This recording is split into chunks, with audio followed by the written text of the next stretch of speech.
address 2025, but let's start with 2024. So what we are going to share with you are quite a few numbers, and we'll give them to you later. But for the camera purposes, I wanted to start with what happened between 2023 and in the year of 2024. So it'll be a comparison between the 2 years. So overall crime for 2024 compared to 23 was 26% reduction.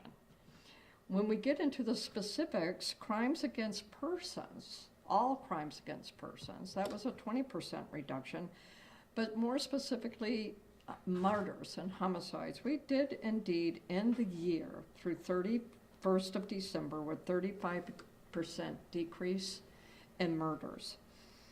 We had a 44% decrease in non-fatal shootings. We had a 49% decrease in carjackings, and we had an overall property crime reduction of 27%. When we look at our numbers, not only do we do a year-to-year comparison, but we also do like a 5-year comparison. And so when you look back to the averages over a 5-year period, then I will kind of cherry pick some of the numbers, but try to keep them consistent with the numbers we're going to give you. But murder overall for a 3 to 5 year average was down 38%. Our first and second degree rapes were down 15%, although we did have an uptick in our third degree rapes. That number went up significantly. It went up to 43% in a 3 to 5 year average. Armed robberies, though, went down 48%. Vehicle burglaries went down 59%. Auto thefts went down 16%. But last year, our auto thefts altogether, when you just did a year-to-year comparison, auto thefts went down 50%. And I have said this a couple of times, but it's always good to be reminded, if a person's going to be a victim of a crime in almost any city, large or small, it's more than likely your car is going to get broken into. And so that is such an inconvenient crime. It's a quality of life crime. But even last year, our break-ins of vehicles declined 59%. And so that just kind of gives you an overall idea of the successes we've had, and not only 1 year, but over a 5-year period. I do want to transition to talking about the top of this year.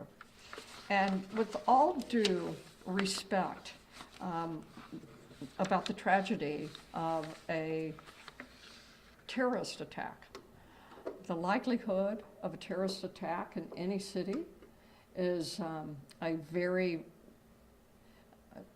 unique event for any city to experience terrorism.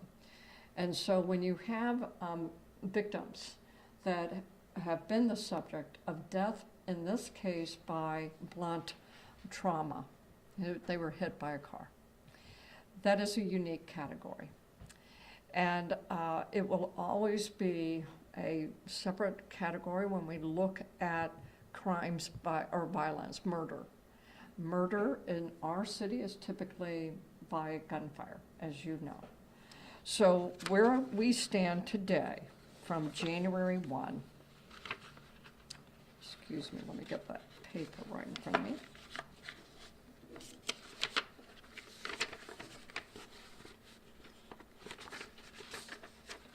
I'm sorry, I thought I had it right here. Okay. All right. We are down 16% in murder, and that does include the 14 victims of the terrorist attack. If that was set to its own special category, as I said, and we looked at our traditional trend of how people are murdered in the city by gun violence, we actually are down 72%. The number, the actual raw number of fatal shootings in our city is 7 compared to 25 this time last year. But here's an interesting note on that number.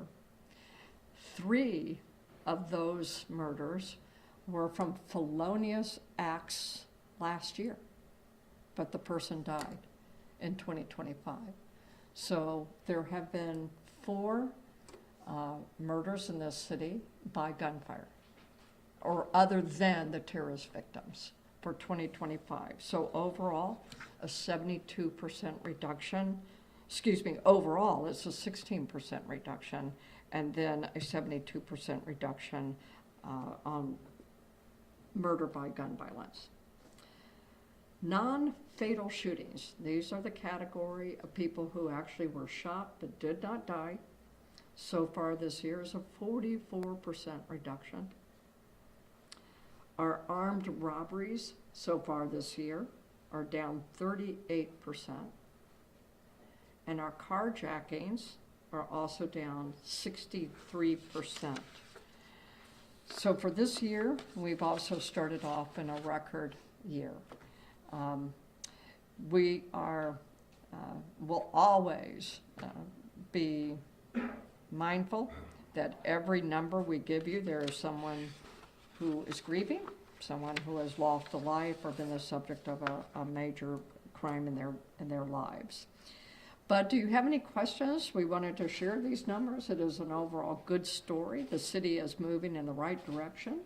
And last year, our numbers were, I was told, we were the second lowest crime rate in 60 years. So it's going to be interesting to see what this year ends up with. So with that, that's just kind of a lot of numbers, but we will give you those stats for you to take later, and you can look at them on your own.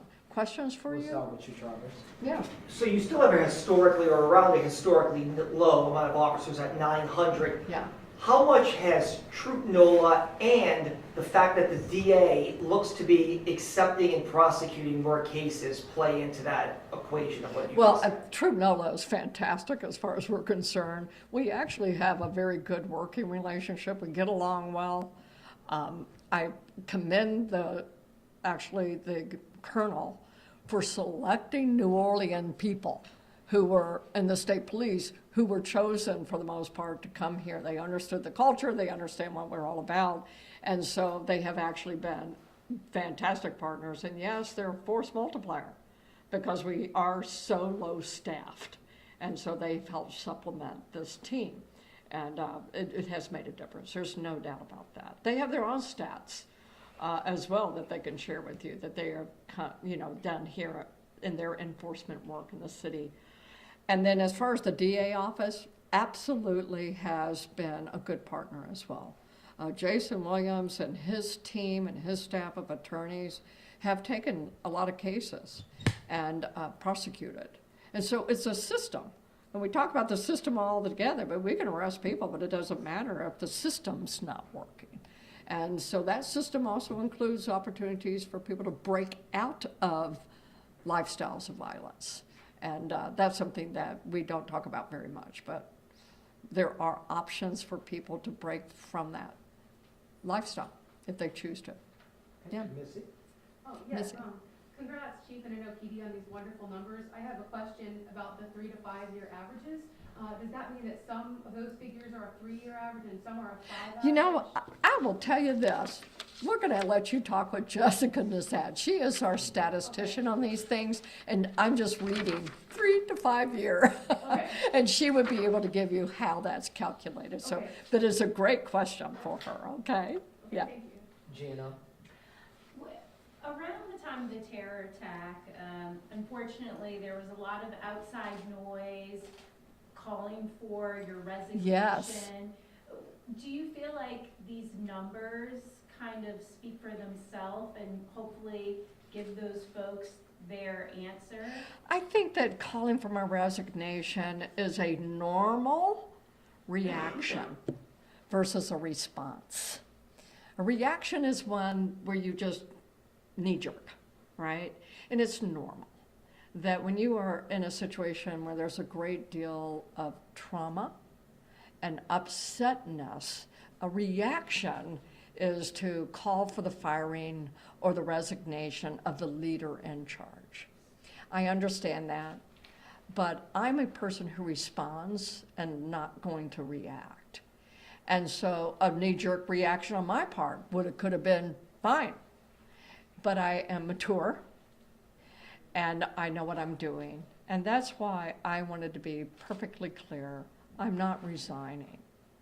Now, I can't, control whether or not I'm terminated from a job, but I can control whether or not I choose to resign. And I knew that that was not, in the long run, the best for this city or for myself even. I feel that I knew what I was doing and still do.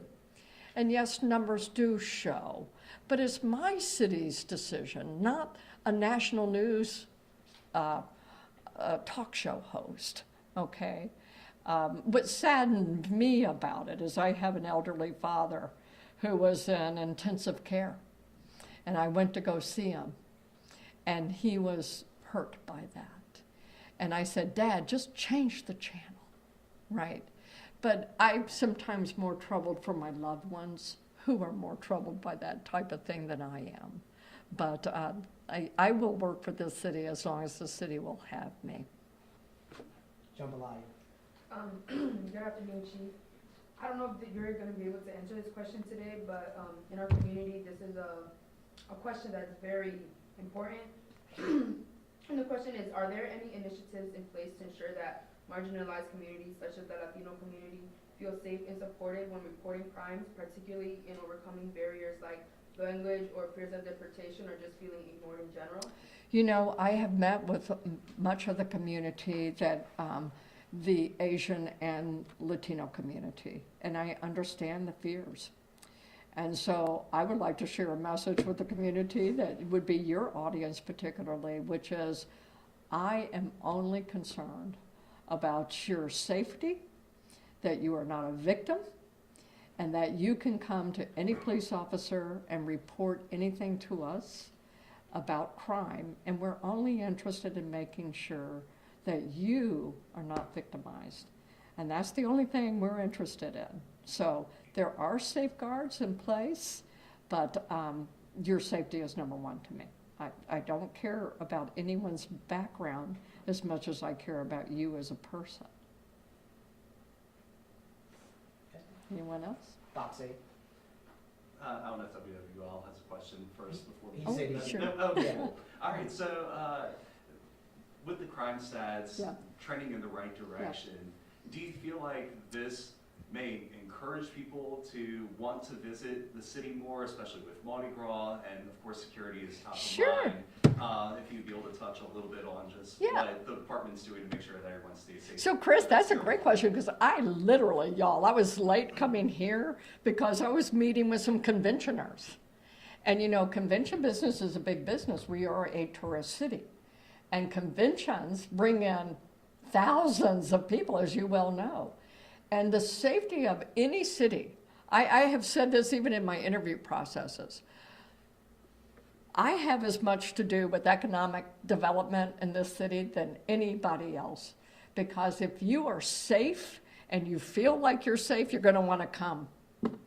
And so we are hand in hand with driving tourism to our city.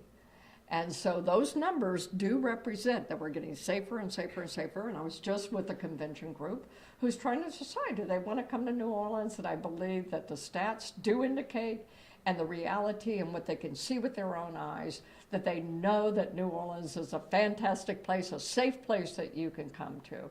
We're no different than any other major city. You need to do your part. Don't keep your wallets in your back pocket. Don't put your cell phones in your back pocket. You do your part in partnership with us so that you also don't set yourself up for potentially being a victim. And then we can all have a great time together. And yes, it has everything to do with driving people to come to New Orleans, but I believe they'll come. We're right now probably one of the safest cities in America. There's no doubt about it. Go ahead, you have one last question. In the past, they had specialized units like the Tiger Yeah. Team. When you see a reduction like this, are you all targeting certain people in certain neighborhoods that you know are problems for the city of New Orleans when you see a drop like this? Right. So the drop is not by a trend. It's not by accident. We're not following the coattails of a national trend, because our numbers indicate, if the national trend is 16% and we're at 70%, probably not a trend. It is by intentional strategy. Our strategy is founded on Operation Ceasefire, which is a known strategy. You can Google it and read about it, and that is the strategy that we follow. That strategy does have, it's not a sense of a target, but we know who commits our crimes, right? And so we focus on the few who commit 80% of our crimes.